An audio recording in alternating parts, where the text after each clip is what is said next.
जरांगेने आता तोंड सांभाळून बोलण्याची आवश्यकता आहे।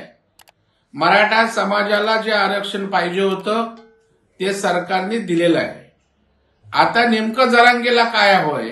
जरांगेंना या ठिकाणी देवेंद्र फडणवीसांना टार्गेट करून राजकारण करण्याचा कोणताही नैतिक अधिकार नाहीये आणि यामागचा बोलवता धनी कोण आहे हे खऱ्या अर्थाने सरकारने त्या ठिकाणी शोधण्याची आवश्यकता आहे। आणि उठसूट मराठा समाजाला काय वाटतं? मराठा समाजाने काही सातबारा जरांगेच्या नावावर केलेला नाही आणि देवेंद्र फडणवीसांना टार्गेट करून सागर बंगल्यावर जर चाल करून जरांगे जाणार असतील तर जरांगे आता आम्हाला याच्यावर ऍक्शनला रिॲक्शन द्यावी लागेल आणि त्याच्यामुळे आता आपल्या लिमिटमध्ये राहावं। आतापर्यंत मराठा समाजाने आपल्याला समर्थन दिलं एका प्रामाणिक भूमिकेतना, पण तुम्ही आता पूर्ण राजकारणी झालाय। तुमचा बोलवता धनी कोण आहे महाराष्ट्राला नीट माहित आहे।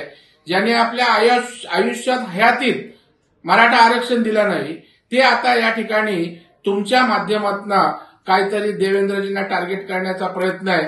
सरकार म्हणून बोला ना, परंतु सागर बंगला, देवेंद्र फडणवीस अशा प्रकारच्या कृती या ठिकाणी सहन केल्या जाणार नाहीत।